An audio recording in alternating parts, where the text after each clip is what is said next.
Stop there, right now. Django, the street leader, stepped in front of a tired man with a tattered blue t-shirt and muddy slippers. The man's name was Johnson. He kept his head down, his beard rough, his hair overgrown, his belly empty. You have the mind to pass here and refuse to greet us? Django growled. He slapped Johnson's chest. The dirty clothes stuck to his palm. Kneel down. Johnson did not kneel. Django flashed an angry smile and tore the front of Johnson's coat. The cloth ripped with a loud sound. Gasps rose from the crowd as the cold air hit Johnson's dirty white inner shirt. Django rolled his shoulders, ready to make the homeless man a lesson. What happened next, no one in that street could ever forget. Johnson stepped back, as if scared. He lowered his eyes. He let his shoulders drop. He looked like he wanted to run. Django rushed. In a blink, Johnson's body changed, his feet planted, his back straightened, his hands locked around Django's waist in one smooth move. Johnson lifted the muscular street leader off the ground as if Django weighed nothing, until Django's feet were above Johnson's head. Wait, Django cried. His voice broke. The man everyone feared was in the air, kicking at nothing, hands shaking like loose leaves. You don't know who I am, Johnson said, his voice calm and strong. You think you can intimidate everyone, not me. The crowd went silent. I can fling you, Johnson said, steady as a drumbeat, and that could be your end. Django began to beg. His face lost all its pride. Please, please. His voice was small now. Johnson set him down, every motion controlled, like he was placing a baby in a crib. Django's knees failed. He dropped to the dusty ground. He bowed. The man who bullied the whole street put his forehead to the dirt and begged a homeless man for mercy. Johnson took one step back and raised his hand to the crowd. If he ever intimidates anyone again, he said, his eyes moving from face to face, I live under the Oshodi Bridge. Call me. The crowd erupted. Some clapped, some shouted, some just stared. Men who used to cross the road to avoid Django let out the breaths they had held all year. Women with market baskets stood taller. Teen boys who had copied Django's swagger looked down at their feet. At the edge of the crowd, a black SUV waited with the engine purring. Inside, a woman had watched everything, her hands tight on the steering wheel. She wore a clean white blouse and simple gold earrings. Her name was Cynthia Brown. Most people knew the Brown name. Brown Automobile, late Chief Brown Williams. Big contracts, big donations, big headlines. But no one knew that 3 weeks ago, on this same street, Django had stopped her car and leaned his elbows on her window. Nice SUV, he had said, smiling without humor. One night, I will visit. She had reported him. The police said they would look into it. Nothing happened. Now, she pushed her door open and stepped into the rain. Excuse me, she called. Johnson turned, surprised. Please wait, she said, walking toward him. People moved aside without being asked. Cynthia stopped in front of Johnson. Up close, she saw more than dirt. She saw eyes that were steady and a kind of quiet sadness that did not shake, even in a crowd. My name is Cynthia Brown, she said. Cynthia Brown of Brown Automobile. Her voice wobbled just once. She steadied it. Thank you for what you just did. Johnson blinked. Ma, you're welcome. That man, Cynthia lowered her voice, threatened me. He told me he would come to my home. I reported him. Nothing changed. Today you made a change, and I'm grateful. Johnson looked past her to where Django still knelt, wet and small. Django's boys, usually loud, hid behind a shop awning and pretended to be busy on their phones. Cynthia glanced at Johnson's torn coat and the shiver in his hands. She made a choice. I want to talk to you properly, she said. Can you follow me to my home so we can talk? Please. Johnson's eyebrows pulled together. Your home? Yes, I'll explain on the way. She drew a breath. I need help. Real help. Not from people who pretend and run at the first sign of trouble. From someone who stands. The word home worked on Johnson like a switch. In his mind, a door opened to rooms he once had. A clean bed, a warm light, a quiet corner where he used to keep medals he no longer wore. Another door opened to cold iron bars, long nights, and the voice that said, case adjourned again and again until his life fell apart. He looked down at his torn t-shirt. He smelled damp cloth and diesel. He remembered the underbridge, the wind that cut through his bones at night, the laughter of boys who had too much free time, the pity in the eyes of people who gave him food and would not ask his name. Rain had started drizzling. Behind Cynthia, the SUV driver stepped out and held an umbrella over her head. "Please," Cynthia said again, softer now. "Just hear me out. I promise I mean no harm." Johnson searched her face. He saw fear there, yes, but not only fear. He saw a kind of tired courage. The courage of someone who had been strong for too long. The crowd watched, waiting for the next surprise of the day. "Okay," Johnson said at last, and the word felt heavier than it sounded. "I will follow you." Cynthia's shoulders dropped with relief. "Thank you." She nodded toward the SUV. "Let's go." As they turned, Django scrambled to his feet, eyes burning with shame. He opened his mouth to speak, maybe to curse, maybe to threaten, but the sound of a siren yawned from the far end of the street. A police truck rolled into view, lights flashing, tires spraying water. Heads turned, shopkeepers pulled in their goods, children pressed closer to their mothers. 2 officers jumped down. They didn't rush. They walked like people who wanted to be seen doing their jobs. One officer looked at Django, then at Johnson, then at Cynthia's SUV. "Good afternoon," the officer said, voice flat. "We heard noise." "No noise here," someone muttered. The officer's eyes slid back to Django. The street leader wiped mud from his knees and tried to stand tall again, but his legs still shook. Cynthia stepped forward, rain speckling her blouse. "Officer, we actually need your help," she said calmly, careful and clear. "A report was made about this man threatening me 3 weeks ago. Brown automobile. Case number," she named it from memory, each digit steady. The officer's jaw tightened. His partner glanced at the truck. The street held its breath. Johnson watched the officers, the crowd, the man who had torn his coat. His hands curled and uncurled at his sides. He felt the old heat in his chest, the one he had buried under hunger and dust. He did not want trouble.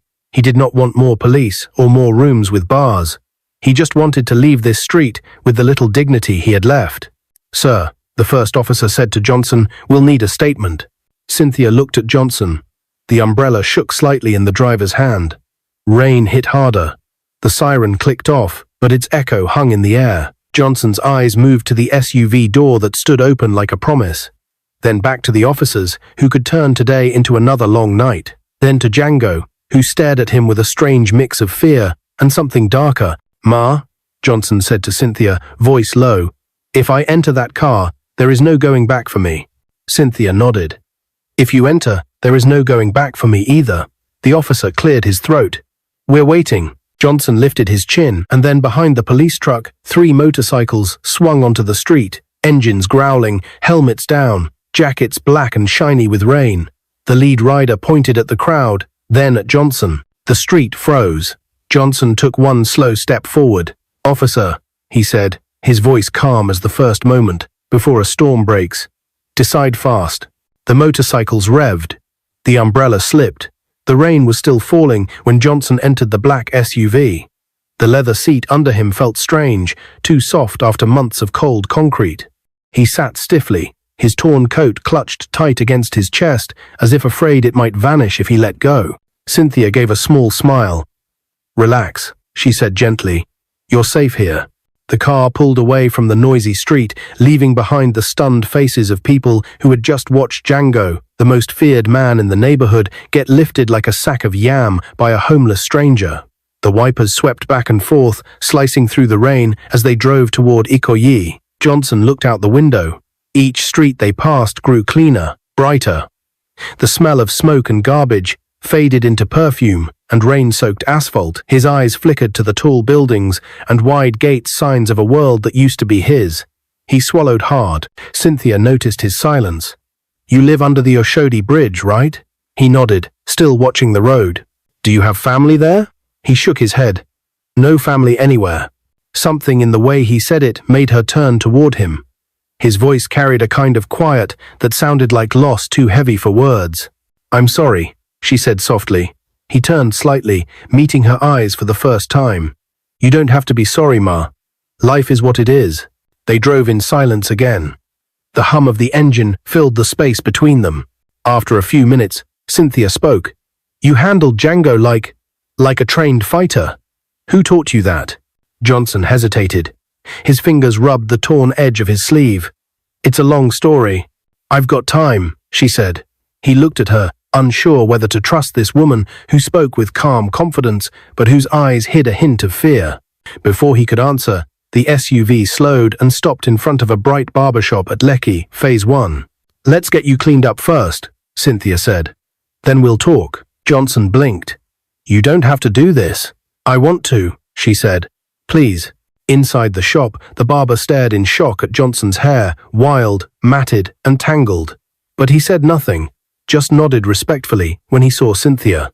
Minutes later, clumps of Johnson's hair fell to the floor. The mirror began to show the face of someone he barely recognized. His beard trimmed, his face washed, the dirt of the streets gone. When he stepped out, Cynthia's eyes widened. She hadn't expected the transformation to be this powerful. Under the streetlight, Johnson looked 10 years younger. His jawline was sharp, his eyes clear.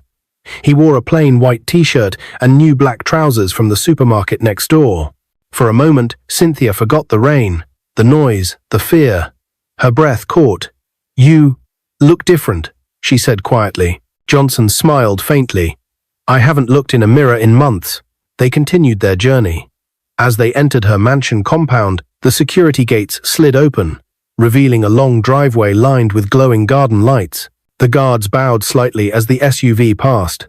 Johnson's heart pounded. He used to have men like these once. Now he was being helped into a house that reminded him of the one he lost. Cynthia led him through the front door. The living room was massive white marble floors, chandeliers, soft music humming from hidden speakers. A huge portrait of her late father hung on the wall. Chief Brown Williams, the man behind Brown Automobile.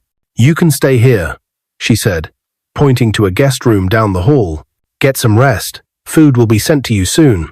Johnson hesitated. Thank you, Ma. You've done more than enough.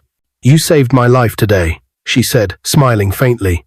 We're even. That night, as rain tapped against the windows, Johnson lay awake, staring at the ceiling. The bed was soft, too soft.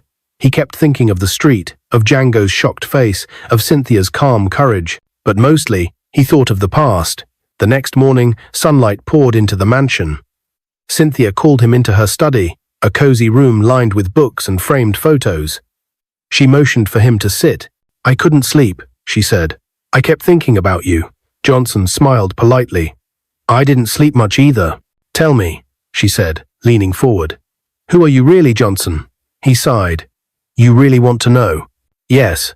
Johnson took a deep breath. I was once a fighter, a black belt champion. Not just in Nigeria. I competed internationally.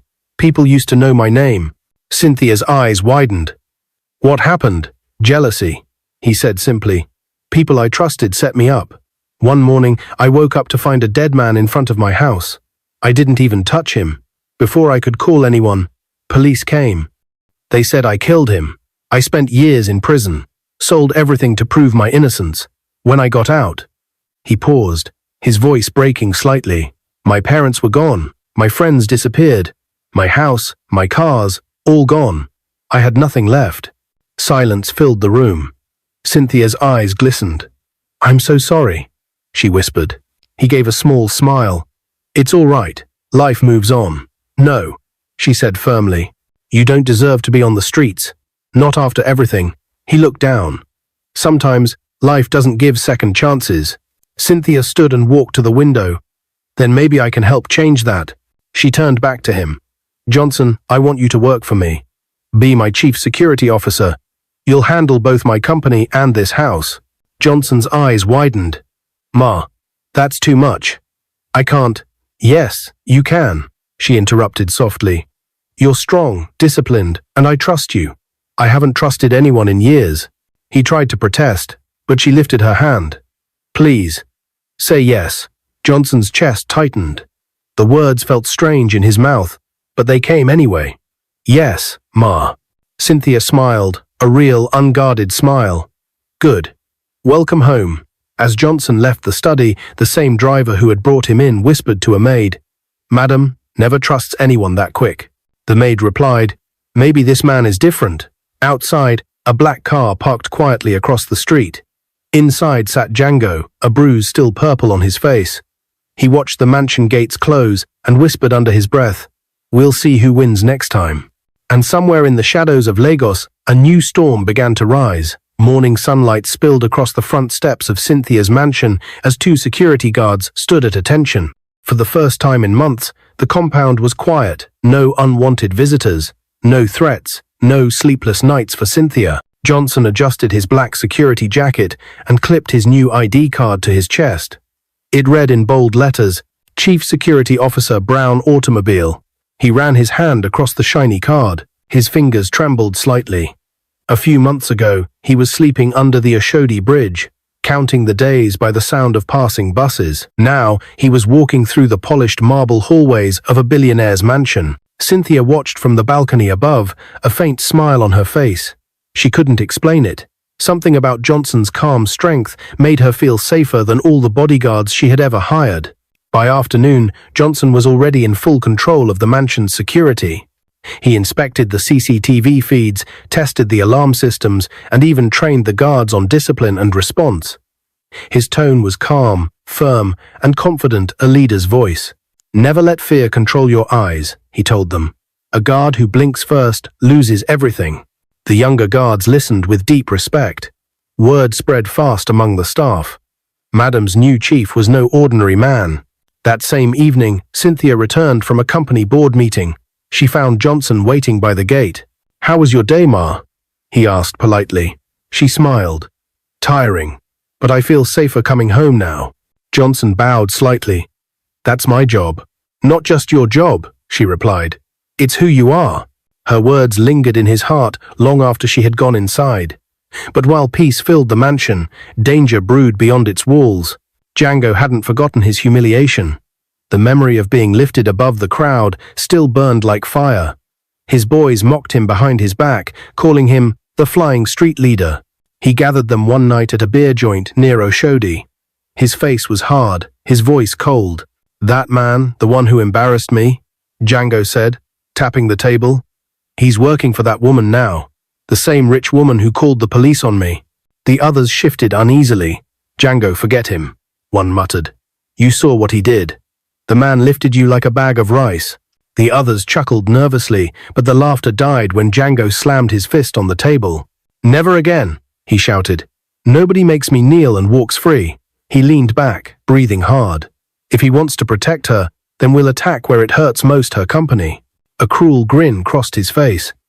"Let's see how the Brown name shines after that." 3 nights later, Johnson was reviewing the security footage in the mansion's control room when the alarm beeped not from the house, but from the company's main warehouse in Ikeja. He sat up straight. "What's this?" The monitor flashed red. "Unauthorized entry detected." Without waiting for orders, Johnson grabbed his walkie-talkie. "Team Bravo, meet me at the main gate. Now."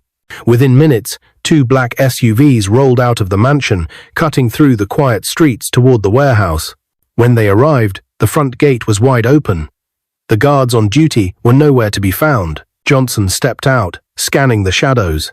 His instincts kicked in every sound, every flicker of movement, every faint smell of smoke. Then he saw them. Django and his boys were inside the compound, loading boxes into a truck.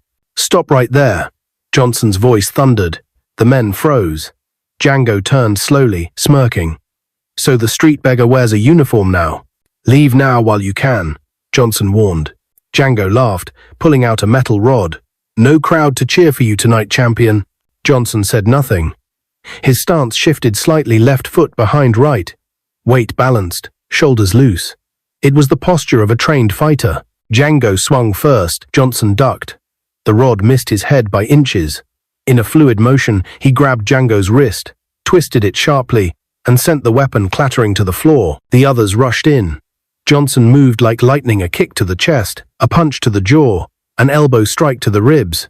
One after another, they fell. Django tried to grab him from behind, but Johnson flipped him over, sending him crashing into the truck.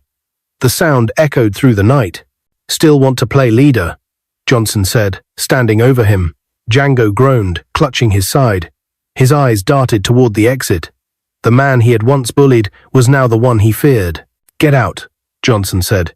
"And if you ever come near this place again, I won't stop halfway. Django stumbled to his feet, dragging his men away into the darkness.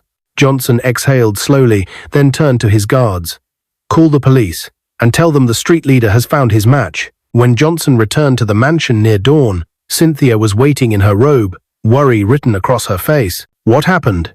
She asked. He explained everything, the alarm, the fight, the escape. Cynthia listened silently, her eyes glistening with tears of both fear and pride. You saved my company, she said softly. I only did what I had to, he replied. No, she whispered. You did what no one else could. And they cough. She took a deep breath. Johnson, there's something you need to know. That man, Django, he didn't just threaten me. He once cornered me outside my office, told me that the police were afraid of him because he owned them. I've been living in fear ever since. Johnson's jaw tightened. Then he picked the wrong woman this time. Cynthia smiled weakly. Maybe God sent you for a reason. She reached for his hand, and for a moment, their eyes met two people from completely different worlds, bound by danger and something deeper they both didn't yet understand. Before either of them could speak again, the house intercom buzzed. Madam, said a guard's shaky voice, there's someone outside the gate asking for you. He says he knows the man who attacked the company. Cynthia and Johnson exchanged a glance. Who? Johnson asked into the speaker. The guard replied, he said his name is Inspector Ojo and he has a warning. The room went silent. Cynthia's heart skipped. Johnson's hand moved instinctively toward his holster. Another twist was unfolding, and neither of them knew that this time the danger wasn't outside the gate. It was already closer than they thought. The mansion's gate opened slowly, creaking in the soft wind of early morning. The sky was still grey, the sun just beginning to rise over Lagos. Inspector Ojo stood by his car, his face unreadable. He was a tall man in his 50s, with sharp eyes that seemed to take in everything at once. His khaki shirt was neatly pressed, his badge gleaming in the dim light. Johnson and Cynthia approached him cautiously. Two guards flanked them, tense and alert. Good morning, Inspector, Cynthia greeted, her tone polite but wary. Good morning, madam, Ojo replied. His voice was calm, almost too calm. He turned to Johnson. And you must be the new security chief everyone's talking about. Johnson said nothing. He just gave a small nod, watching the man closely. His instincts buzzed, something about Ojo felt off. The inspector glanced around the compound, admiring the mansion. Beautiful home, he said. A shame someone would want to bring trouble here. What do you mean? Cynthia asked, her brows furrowed. Ojo's lips curved into a faint smile. Let's talk inside. This isn't a street conversation. Cynthia hesitated, but motioned for him to follow. Johnson stayed a step behind, his eyes never leaving the inspector's hands. The three of them sat in Cynthia's study. The morning light streamed through the large window, casting soft gold on the mahogany desk. Ojo placed a small folder on the table and leaned back. Last night, there was an incident at your warehouse in Ikeja, he began. I know, Cynthia said. My security team handled it. Ojo raised an eyebrow. Handled it? That's an interesting way to put it. From what my men reported, a few gang members were nearly hospitalized by one man. He turned to Johnson. That would be you, I presume? Johnson nodded slowly. They attacked first. I'm sure they did, Ojo said with a faint smirk. Still, your name wasn't on any company report. Funny how a man without an official record suddenly becomes the hero of the night. Cynthia frowned. Inspector, what exactly are you suggesting? Ojo shrugged. Nothing yet. Just doing my job. He opened the folder. But I'll tell you something interesting. The leader of that gang, Django, he's been on our radar for years. No one ever stood up to him before. Until last week, when this man, he gestured at Johnson, lifted him like a child. He paused, letting the silence hang. And now, Django's missing. Cynthia's breath caught. Missing? Ojo nodded. His men found his jacket near the river. Some say he fled. Others. His eyes flicked toward Johnson. Well, others say he didn't make it. Johnson's jaw tightened. I didn't kill him. I didn't say you did, Ojo replied smoothly. But people talk. And when people talk, we investigate. Cynthia leaned forward. Inspector, are you accusing him of something? Ojo smiled.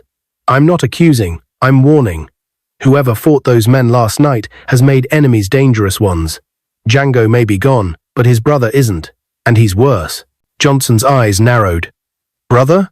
Yes, Ojo said, standing slowly. His name is Kino, former military, ruthless. If Django was a snake, Kino is the cobra. He picked up his folder.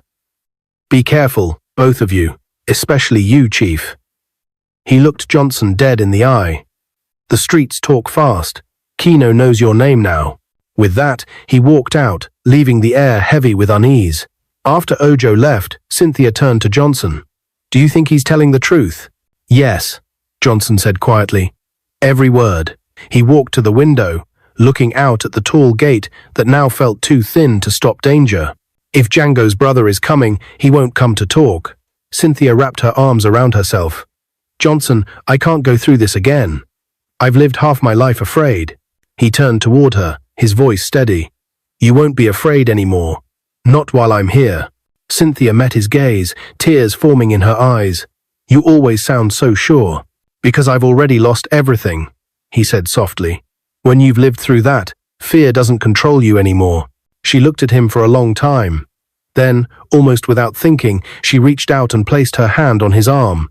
I don't know how to thank you. He smiled faintly. You already have. That evening, the compound was quiet. The guards were doubled at each gate. Johnson made his rounds carefully, checking every light and corner. By midnight, the sky was cloudless. The moon hung high, too peaceful, too silent. Then came the faint sound of tires on gravel. Johnson's hand moved to his pool. He signaled the nearest guard to cut the lights. They crouched behind the low wall. A black van rolled up to the gate, stopping just short of the security post. The driver didn't move.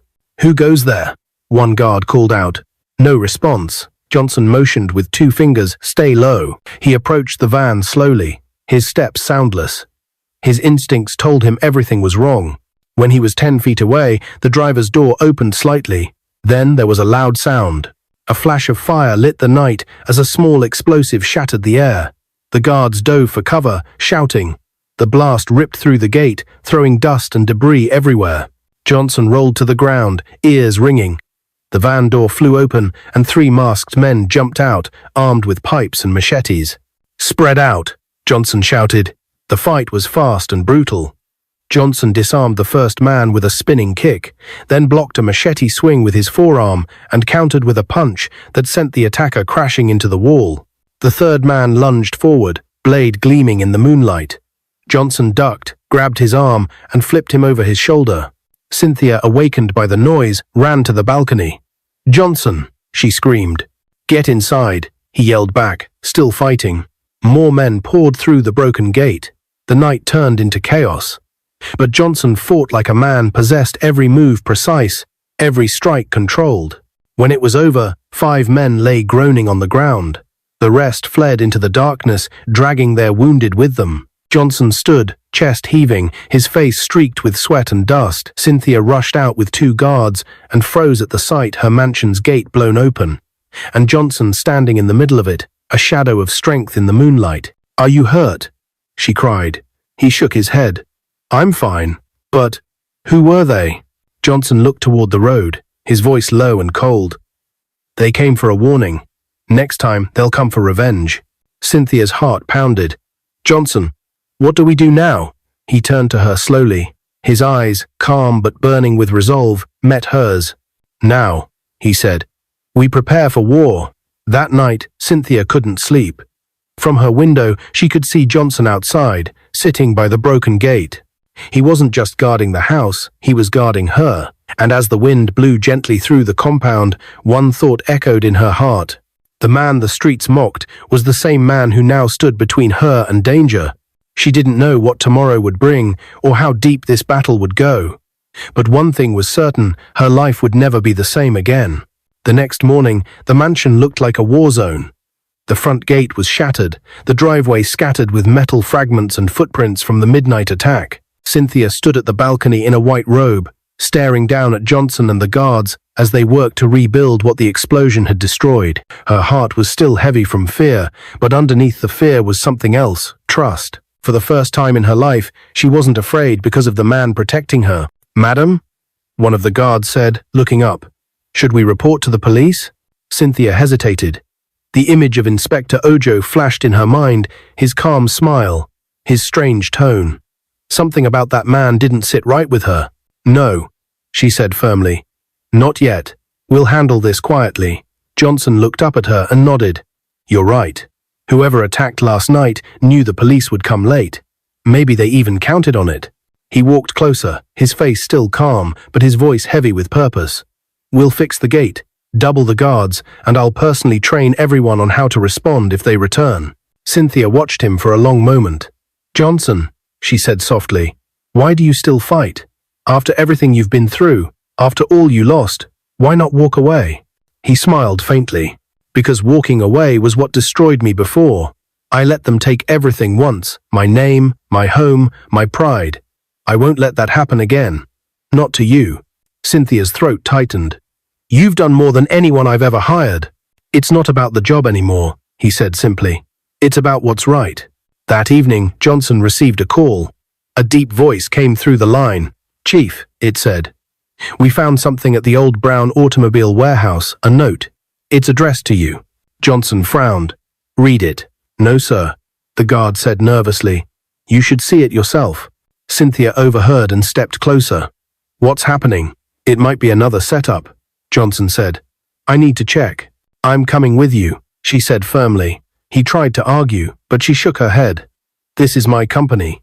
If danger is tied to it, I want to face it too." Minutes later, they were on the road again, Johnson driving, Cynthia in the passenger seat, the city lights flickering across her worried face. When they reached the warehouse, it was dark. The main gate hung loosely, as if forced open. The guards were nowhere in sight. "Stay in the car," Johnson said. "Johnson, please," he said, looking at her with quiet urgency. "Trust me." He stepped into the compound, his flashlight cutting through the darkness. And there it was, a piece of cardboard pinned to the door with a dagger. Written in rough red ink were the words, "The Cobra has come for the champion." Johnson's pulse quickened. "Keno!" Suddenly, the sound of footsteps echoed behind him. He turned too late. A metal rod struck his shoulder, sending him crashing to the ground. Shadows surrounded him. "Don't move," a voice hissed. Keno stepped forward, taller, stronger, colder than Django had ever been. A jagged scar ran across his neck. "So, you're the man who made my brother kneel," Keno said, his voice low. "You think you can humiliate my blood and live?" Johnson spat to the side, breathing hard. He humiliated himself. Keno's eyes darkened. "And now you'll die for it." Two of Keno's men dragged Johnson up, holding his arms tight. Keno reached for a knife tucked in his belt, but Johnson's mind was sharper than fear. In one swift motion, he stomped backward, slamming his heel into one man's knee. The man howled and fell. Johnson twisted free, grabbing the second attacker and hurling him into a stack of crates. The flashlight fell, rolling across the floor. The shadows danced wildly as the fight began. Keno swung his knife. Johnson blocked it with his forearm, grimacing as the blade grazed his skin. "You fight well," Keno growled, circling him. "Just like the stories say." Johnson stayed silent, his eyes locked on Keno's movements, every muscle ready. Keno lunged again. Johnson dodged, slammed his elbow into Keno's chest, then kicked his wrist, sending the knife flying. But Keno was no ordinary fighter. He tackled Johnson to the ground, fists pounding. Johnson blocked one blow, countered with a punch that cracked Keno's jaw, and rolled away. Breathing hard, both men stood, circling each other in the dim light. "This ends now," Johnson said. Keno smirked. "You're right. It's not true, serve. It's not true, serve." He whistled sharply. More men poured into the warehouse, 5, 6, 7 of them. Johnson's heart pounded. He glanced at the doorway. Escape was impossible, but before the men could reach him, the sound of tires screeched outside. The warehouse lights flicked on suddenly, flooding the room with brightness. Cynthia stepped out from the SUV. Police behind her, and at the front, surprisingly, was Inspector Ojo. "Drop your weapons," Ojo commanded, his gun raised. The gang froze. Keno's eyes burned with rage. "You again," he hissed. "I told you to stay out of this." Ojo smirked. "You think I came here for her?" He turned his gun slightly toward Johnson. Cynthia gasped. "Wait, what are you doing?" Johnson's stomach dropped. He saw it now. Ojo wasn't there to help. He was with Keno. "I told you, madam," Ojo said with a cold smile. "The streets talk fast. Some of us listen better than others." Keno grinned. "Good. Kill him, and it's over." Ojo raised his gun, but before he could pull the trigger, Johnson acted. He kicked a loose metal pipe from the floor. It flew, hitting the light switch. The warehouse went dark again. Gunshots echoed, screams followed. Johnson rolled behind a crate as bullets tore through the air. Using the darkness as his ally, he moved fast, silent, deadly. He disarmed one of the gunmen, grabbed the pistol, and fired at the floor. Sparks flew, disorienting his attackers. Keno charged blindly, slashing through the dark with a knife.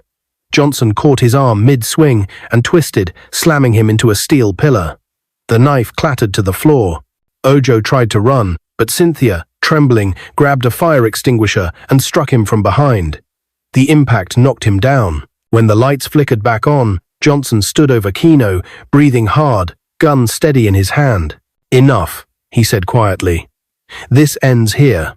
Keno tried to rise, but Johnson fired a single shot, not to kill, but to shatter the ground beside him. The gang dropped their weapons. Police sirens wailed outside, real police this time, called by Cynthia before she followed Johnson. Hours later, the warehouse was sealed off.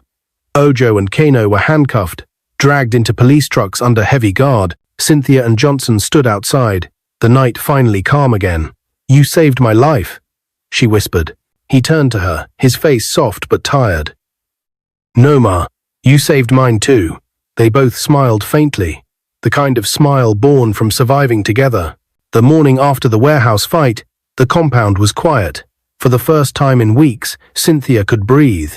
The police had taken Keno and Inspector Ojo into custody, and the chaos that once ruled her nights had finally ended.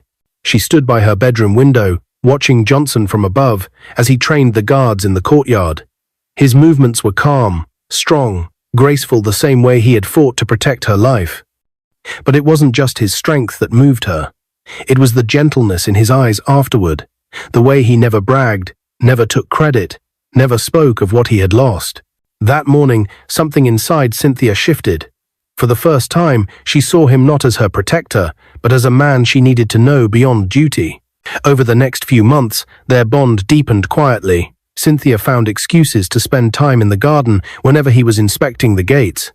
They talked about small things, the weather, the guards, her late father, but underneath those conversations grew something real. One evening, after a long day at the office, Cynthia found Johnson fixing a broken light in the hallway. Sweat glistened on his arms under the soft yellow bulb. She stopped and smiled. "You could have called someone to do that," she said. He chuckled. "I don't like waiting for what I can fix myself." She tilted her head slightly. "You talk like my father. Maybe your father and I would have been friends," he replied softly. Their eyes met. It was a long, quiet gaze that said more than words ever could. After that night, something unspoken hung in the air between them, warmth, admiration, a kind of quiet electricity neither dared to name. Weeks later, a soft rain began to fall over Lagos. Cynthia was on the balcony, sipping tea, when Johnson walked by to check the generator shed. She called out to him, "Johnson, can you come up for a moment?" He hesitated, then nodded and joined her upstairs. The rain drummed gently on the roof. The city below glowed with soft light. "You've been quiet lately," she said. He smiled faintly. "I'm just not used to peace." Cynthia looked at him carefully. "You know," she began slowly, "peace isn't just the absence of war. It's the presence of someone who makes you feel safe." He turned to her, unsure what to say. She continued, her voice trembling. "You've given me peace, Johnson. And I can't pretend anymore." He frowned gently. "Pretend?" She took a deep breath. "That I don't feel something for you." For a moment, he froze. The rain fell harder, as if the sky itself was holding its breath. "Cynthia," he whispered, voice barely audible. "You're my boss." She stepped closer. "Not tonight." Their eyes met, one filled with disbelief, the other with courage. "I know what you've been through," she said softly. "But your past doesn't make you unworthy of love." Johnson's voice broke slightly. "I lost everything once. I don't want to lose again." "Then don't," she said, Hold on to me. And that night, beneath the rain, their lips met slow, tender, full of the ache of two broken souls finding home in each other. 6 months later, Lagos buzzed with one headline: Brown Automobile CEO marries her chief security officer. The wedding was a spectacle the city had never seen. Christ the Light Chapel in Lekki was filled with guests, governors, entrepreneurs, and even street vendors who once watched Johnson sleep under the bridge. Cynthia walked down the aisle in a dazzling white gown, silver lace glimmering like moonlight. Her veil trailed behind her like soft clouds. Her necklace bore a single pendant engraved with 2 letters, J and C. Johnson stood at the altar in a crisp white tuxedo with gold trimming. His eyes brimmed with tears as he watched her approach. The man who once had nothing now stood tall, not because of wealth, but because he had found purpose and love. When the priest said, "You may kiss your bride," the crowd erupted in cheers. Cameras flashed. Even the guards at the mansion later danced around the compound, chanting, "Oga don marry madam." Their first years of marriage were filled with laughter, faith, and quiet joy until life tested them again. Year after year, no child came. Cynthia cried in secret some nights, afraid to disappoint him. She watched mothers cradle their babies and wondered if she would ever hold one of her own. Johnson never blamed her.